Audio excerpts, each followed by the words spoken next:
इन दिनों नीतीश कुमार के मन में आखिरकार चल क्या रहा है? क्या नीतीश कुमार और पीएम मोदी के बीच सब कुछ ठीक नहीं है?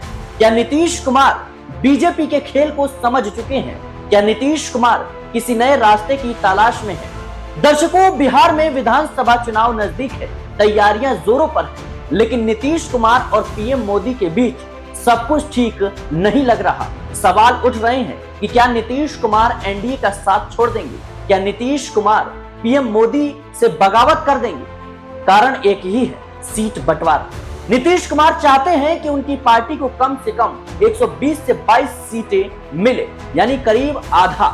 लेकिन वहीं भारतीय जनता पार्टी नहीं चाहती कि नीतीश कुमार को 90 से 100 सीटों से ज्यादा दी जाए, क्योंकि नीतीश कुमार कहीं ना कहीं इस बात को समझ चुके हैं कि अगर कम सीटें मिली तो कम सीटों पर जीत होगी, और ऐसे में अगर भारतीय जनता पार्टी ने जेडीयू से ज्यादा सीटें जीत ली तो फिर महाराष्ट्र वाला खेल होगा, यानी नीतीश कुमार को साइडलाइन कर दिया जाएगा। नीतीश कुमार से उनकी मुख्यमंत्री की कुर्सी छीन ली जाएगी। नीतीश कुमार को सत्ता से हाथ धोना पड़ेगा, और इसी वजह से नीतीश कुमार के मन में इस बात को लेकर डर है। तो वहीं भारतीय जनता पार्टी किसी भी कीमत पर नीतीश कुमार को 120 सीटें नहीं देना चाहती। भारतीय जनता पार्टी चाहती है कि 90 से 100 सीटें कहीं ना कहीं जेडीयू को दी जाए, और यही वो बड़ा कारण है कि प्रधानमंत्री मोदी और नीतीश कुमार कहीं ना कहीं असमंजस की स्थिति में नजर आ रहे हैं। हाल ही में नीति आयोग की बैठक होती है, नीतीश कुमार नहीं पहुंचते हैं, और फिर एनडीए की बैठक होती है जिसकी अध्यक्षता कहीं ना कहीं प्रधानमंत्री नरेंद्र मोदी खुद कर रहे थे, जहां पर करीब 20 से ज्यादा मुख्यमंत्री शामिल थे, और कहीं ना कहीं जहां पर गृह मंत्री अमित शाह, रक्षा मंत्री राजनाथ सिंह और बीजेपी के राष्ट्रीय अध्यक्ष जेपी नड्डा के अलावा बीजेपी के कई मुख्यमंत्री शामिल थे, बड़े नेता थे। लेकिन इन सबके बीच बैठक से छोड़कर नीतीश कुमार चल देते हैं। हर कोई देखता रह जाता है, सबकी आंखें फटी की फटी रह जाती है। प्रधानमंत्री मोदी, गृह मंत्री अमित शाह सोचने पर मजबूर हो जाते हैं कि आखिर उनके सहयोगी नीतीश कुमार को हुआ क्या, आखिर क्यों वो बैठक छोड़कर जा रहे हैं, और सबके सामने, तमाम मुख्यमंत्री, तमाम नेताओं के सामने इस तरीके से बैठक छोड़कर जाना, क्या नीतीश कुमार कहीं ना कहीं प्रधानमंत्री मोदी, गृह मंत्री अमित शाह को चेतावनी दे रहे हैं? दर्शकों, बिहार में चुनाव नजदीक है और जेडीयू और बीजेपी गठबंधन में है। नीतीश कुमार की बदौलत केंद्र की मोदी सरकार टिकी है, तो वहीं भारतीय जनता पार्टी, या यूं कहें कि मोदी शाह, नहीं चाहते कि नीतीश कुमार को ज्यादा तवज्जो दी जाए।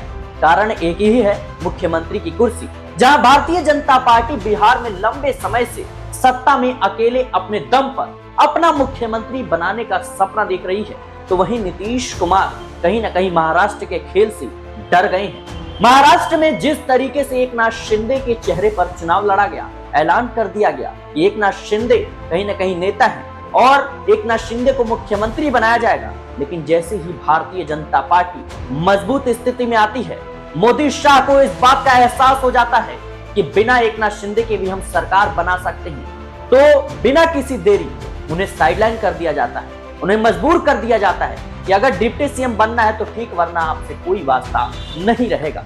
गठबंधन में रहना है तो ठीक, वरना कोई कह सकते हैं कि ताल्लुकात नहीं रहेगा। और ऐसे में मजबूरन कहीं ना कहीं एकनाथ शिंदे को सरकार में, सत्ता में बने रहने के लिए भारतीय जनता पार्टी से हाथ मिलाना पड़ता है और डिप्टी सीएम का पद स्वीकारना पड़ता है। और यही हाल नीतीश कुमार का भी हो सकता है। विपक्ष के नेता लगातार इस बात के दावे कर रहे हैं। दावे तो इस बात के भी हो रहे हैं कि जेडीयू के सांसद और विधायक इन दिनों नीतीश कुमार के इशारे पर नहीं चल रहे हैं, उनको कहीं ना कहीं कंट्रोल दिल्ली से किया जा रहा है। आरोप ये भी लग रहे हैं कि सरकार, जो बिहार में मौजूदा सरकार है, उसको नीतीश कुमार नहीं बल्कि दिल्ली से चलाया जा रहा है।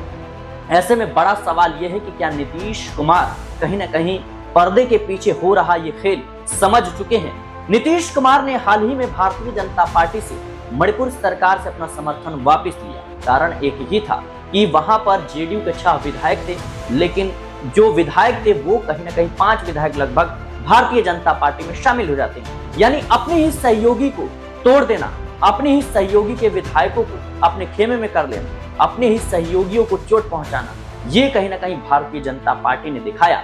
और नीतीश कुमार ने बिना किसी देरी समर्थन वापस ले लिया और वहां पर यानी मणिपुर में राष्ट्रपति शासन लगाना पड़ा। हालांकि कई और कारण भी थे राष्ट्रपति शासन के, लेकिन एक बार फिर से बिहार में विधानसभा के चुनाव जो है नजदीक आ रहे हैं। जेडीयू चाहती है कि जल्द से जल्द आप सीटों को लेकर क्लियर कर दीजिए कि आप कितनी सीटें देंगे और कितने सीटों पर चुनाव लड़ा जाएगा। और कहीं ना कहीं भारतीय जनता पार्टी नहीं चाहती, बीजेपी चाहती है कि जैसे ही चुनाव नजदीक आएगा फौरन ऐलान कर दिया जाएगा। जब तक तो माहौल बन चुका होगा कि नीतीश कुमार भारतीय जनता पार्टी के साथ है, नीतीश कुमार तो एनडीए का गुणगान कर चुके होंगे, फिर नीतीश कुमार के पास मोहल्लत नहीं बचेगी कि जिन विरोधियों का यानी आरजेडी और कांग्रेस पर कहीं ना कहीं वो खिलाफत करते थे, उनके खिलाफ बयानबाजी करते थे, गंभीर आरोप लगाते थे, आखिर उनसे कैसे हाथ मिला पाएंगे। इन सबके लिए यानी माहौल बनाने के लिए वक्त तो लगता ही है, और वक्त नीतीश कुमार को बीजेपी देना नहीं चाहती। बीजेपी चाहती है कि जैसे ही चुनाव नजदीक आए सीट बंटवारे को लेकर कहीं ना कहीं नीतीश कुमार को बता दिया जाएगा, सीट बंटवारा हो जाएगा और आनन फानन में चुनाव हो जाएगा, और फिर जो खेल होगा वो दुनिया देखेगी। यानी बात साफ है कि नीतीश कुमार किसी भी कीमत पर मुख्यमंत्री की कुर्सी छोड़ना नहीं चाहते। भारतीय जनता पार्टी नहीं चाहती कि नीतीश कुमार को फिर से मुख्यमंत्री बनाया जाए, क्योंकि लंबे वक्त से भारतीय जनता पार्टी बिहार में अपना मुख्यमंत्री बनाना चाहती है, सपने देख रही है। हाल ही में भारतीय जनता पार्टी के कई ऐसे बड़े नेता हैं, मुख्यमंत्री तक वो इस बात को कहते हुए नजर आए कि सम्राट चौधरी के नेतृत्व में जीत का पताका फहराया जाएगा। नीतीश कुमार थर्रा उठे, नीतीश कुमार के मन में सवाल उठने लगा कि आखिर ये क्या है।